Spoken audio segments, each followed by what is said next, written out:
안녕하세요, 타로마스터 차입니다. 오늘은 타로 카드에서 여러분들이 오해하고 있는 것 5가지에 대한 이야기를 해볼까 합니다. 첫 번째, 타로 카드를 뽑을 때는 왼손을 뽑아야 되나요? 이거는 사실은 조금 오해가 있는 부분도 있는데요. 어떠한 타로 책에도 왼손을 뽑아야 한다고 나와 있는 책들은 없어요. 그럼 이걸 왜 하느냐?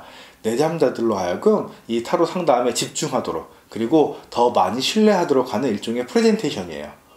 그렇게 함으로써 이 상담에 좀 더 진지하게 대하기를 원하는 거예요. 굳이 왼손으로 해야 될 이유는 없는 거죠. 왼손이든 오른손이든 별로 중요하지 않아요. 이게 조금 약간 미신적인 느낌인 건데 저는 별로 그런 걸 좋아하지 않거든요. 실제로 어떤 영향이 있느냐? 전혀 그렇지 않아요. 심지어는 저 같은 경우에는 타로 카드를 볼 때 카드를 사용하지 않고 그 컴퓨터 프로그램을 사용하기도 해요. 그래도 상관없어요. 상담은 언제든지 잘 진행되거든요. 방법은 별로 중요하지 않아요. 어떻게 뽑느냐는 정말 별로 중요하지 않아요. 다만 이 상담에 얼마나 진지하게 임할 것이냐, 이게 더 중요한 문제죠. 됐어요? 두 번째, 타로 카드는 먼 미래는 볼 수 없는 건가요? 꼭 그렇진 않아요. 먼 미래도 볼 수 있어요. 그런데 문제는 그렇게까지 효과적이진 않아요. 다시 얘기하자면 타로 카드로 너무 많은 이야기를 할 수는 없다는 거예요. 예를 들어서 거꾸로 이야기하면 어떻게 되냐면, 이 세상에는 모든 역사를 단 하나의 문장으로 줄일 수 있거든요. 그게 뭐냐면 세상에 공짜는 없다. 세상에 공짜는 없다. 이 문장 하나 가지고 세상의 모든 역사를 설명할 수 있지만, 이 하나의 문장을 가지고 세상의 모든 역사를 다 알 수 있다고 말할 수는 없는 거잖아요. 물론 그게 정말 세상의 모든 역사이기도 하지만, 그렇죠? 타로 카드도 마찬가지예요. 한정된 시간, 한정된 카드로 너무 긴 이야기는 할 수는 없는 거예요. 그러니까 짧으면 3개월에서 6개월, 길면 1년 정도의 시간이 전 가장 적당하다고 봐요. 제가 상담할 때도 늘 그 정도로 시간을 가지고 하거든요. 그렇게 1년 정도짜리로 상담하는 게 가장 좋다고 생각해요. 거꾸로 그럼 내일은 어떻게 되나요? 내일 모레는 어떻게 되나요? 일주일 뒤엔 어떤가요? 이것도 별로 좋은 상담은 아니에요.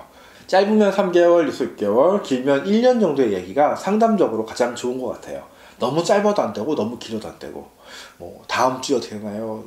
내일은 연락이 올까요? 이런 거 말고요. 10년 뒤에 어떻게 될까요? 그것도 말고요.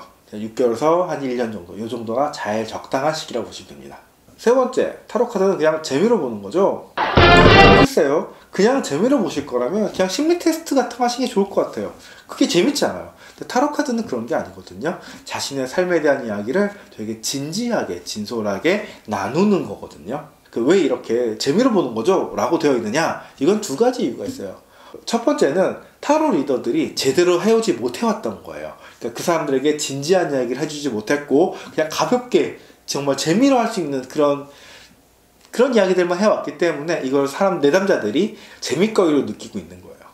두 번째, 내담자들 또한 자신의 문제를 진지하게 직면할 용기가 없는 거예요. 일종의 회피거든요. 어떻게든 재미로, 그러니까 자기가 정말 궁금하고 너무나 소중한 이야기인데도 불구하고 그냥 재미로 이렇게 하는 거예요. 왜냐면 그게 안 좋은 이야기가 나왔을 때 자기가 감당이 잘 안 되거든. 안 좋은 얘기 나왔을 때 그걸 어떻게 하면 극복할 거냐가 아니라 그냥 회피로 아닐 거야, 이래 버리려고 하는 거예요. 조금 더 진지하게 이야기를 했으면 좋겠어요. 타로 카드는 재미로 보는 게 아닙니다. 네 번째, 같은 질문을 다시 하면 어떻게 되나요? 사실은 같은 질문을 반복하면 같은 내용의 다른 스토리가 나와요.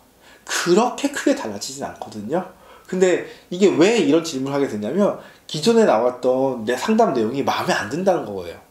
내가 원하는 대로 안 간다는 거지. 근데 그렇다고 해서 다시 보내서 달라지지 않는 거거든요. 이걸 아주 수십 번 다시 물어보는 사람들이 있어요. 이게 뭐냐면 가장 기본적으로 답정너예요. 내가 원하는 답을 내놔라 이거거든요. 근데 그럴 거면 굳이 여기서 이럴 필요가 없거든요. 그냥 옆에 있는 옆집 언니한테 물어봐가지고 그냥 얘기를 들으시면 돼요. 그 언니는 내가 좋아하는 얘기 많이 해줘. 왜? 나랑 친해지고 싶거든. 근데 상담자잖아. 상담자들은 그러면 안 되거든요. 진실된 이야기로 정말로 문제를 해결하기 위해 도와줘야 되거든요. 그러니까 이거는 다시 묻는 거는 내담자들과 상담자의 이야기를 못 믿겠다는 얘기거나, 아니면 자기가 듣고 싶은 이야기를 듣고 싶다는 얘기거든요. 근데 그거는 좋은 상담이 아니에요. 기본적으로 같은 질문을 반복하는 건 좋지 않습니다. 5번째, 타로 카드가 잘 맞나요? 네, 생각보다 잘 맞아요.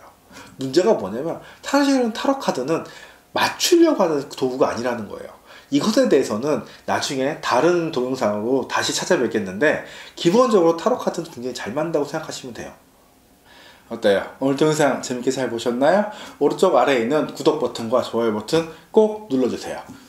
그리고 타로 카드에 대해서 궁금한 거 있으시면 댓글 달아주세요. 그러면 제가 댓글로 달아드리거나 아니면 동영상으로 만들거나 할게요. 그러면 여러분 안녕.